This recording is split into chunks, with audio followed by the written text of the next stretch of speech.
Reddit, what is the strangest thing you have a guy for? I have a mushroom guy, not like psychedelic mushrooms, but some rare high-quality food-grade mushrooms. I want to be a mushroom slinger when I grow up. Check out our /mushroom growers. There are a number of gourmet mushroom growing subreddits that can help you on your way. Edit. Our /mycology is a really good one for people who just find mushrooms fascinating in general. I would say the content leans a little more towards foraging and identifying versus hobby growing or people looking to start or scale up a business.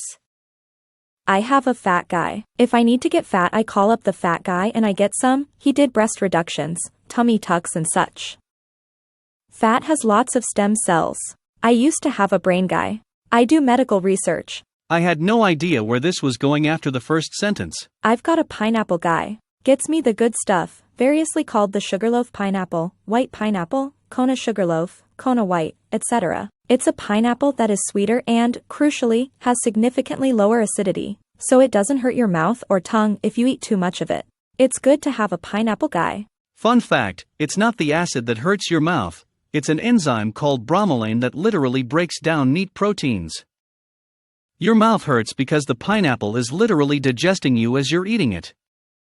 I always appreciate and respect any food that tries to eat me right back. I have a salsa lady. She's been winning awards for it since before I was born. Food or dance? The food, LOL. Fantastic flavor, balanced without too much acid or salt. Best salsa I've ever had, and I'm painfully picky about food. Spare computer monitors. They aren't the best quality, but if I ever have a friend or family member that needs a spare computer monitor, I call him up and get one from him, thus making me the computer monitor guy for several other people. It's computer monitor guys all the way down. I sell monitors, but you see I also run a monitor recycling business as well. I'm playing both sides, that way I always come out on top. A chicken guy. His business cards say chicken rescue on them. Pretty sure he's also some type of mobster. Sounds like a confidence cluckster. I have a sloth guy. 3 separate family events over the last 15 years. I've called my guy and he's brought a sloth to the party. I need to get in contact with this man immediately, please. Just know he might be a little slow to respond. I used to have a pie guy. He would come around to my shop, and all the shops and businesses in the area had savory Cajun pies and sweet pies. He had a few regular choices on hand all times and also took custom orders. The étouffée pies were incredible.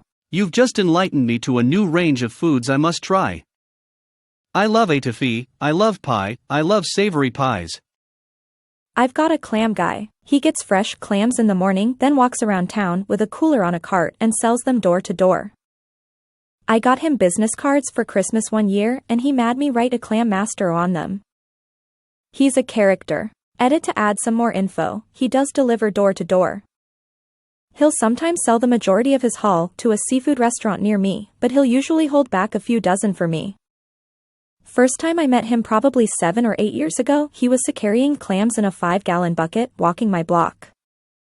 He asked if I wanted to buy some clams and I said yes, and we've been friends ever since. He later started coming around with a big cooler on a cart and even had a moped with a tiny trailer for a little while. He doesn't deliver on demand, but he reliably comes by once or twice a week during clam season. Always fresh, caught that morning. Your clam guy comes to you. I have to go to both of my clam guys. In their defense, I'm usually at the bushel level. I buy oysters by the bushel and my guy comes to me. It's actually a pretty cool gig he has. The county wanted to improve the water quality in our local bay, so they started a program where they'd give basically everything an oyster farmer would need to start raising oysters. He had a boat, so he figured why not. It started out as a side project, but by the time it was time to harvest, he had so many oysters that he started selling wholesale to restaurants and fish markets. Now he and his wife sell oysters to restaurants and fish markets full-time, and the county still pays for nearly all of their expenses. In high school, I had a guy who would beat up my bullies for me. Stelio Cantos. Slightly to crazily outdated A/V equipment. All high-end stuff. No, a dude, to does light A/V work for rich folks. Not like home movie theater stuff, just high-end TVs, surround systems, etc. The old stuff has to go away when they want the newest gadget. I have a mattress gal. She runs a high-end mattress shop and is supposed to dispose of any returned mattresses.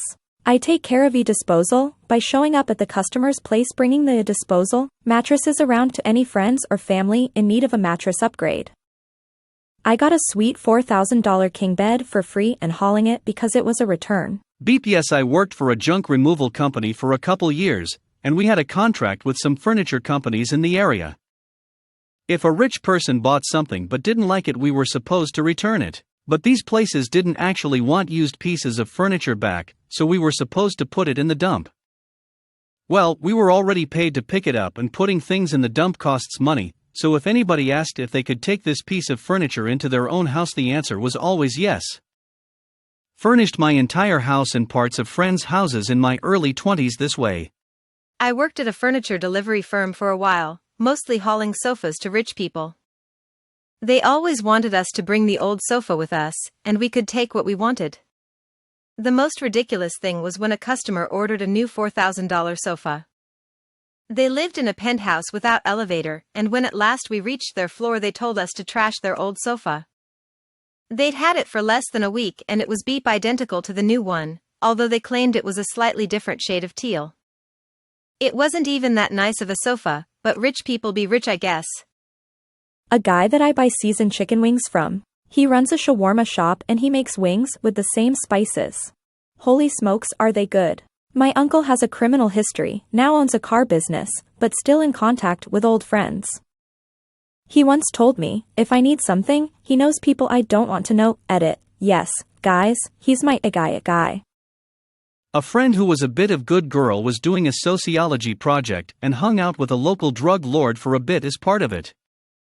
When illegal things were happening, he would tell her to leave for a while. He ended up really taking a shine to her, and at the end of the project he gave her his number, and said if she ever needed anything to call him. A few months later she called him to just say hi, and he yelled at her not to call unless she needed something done to someone. Being a good person with a connection to organized bad people just blows my mind.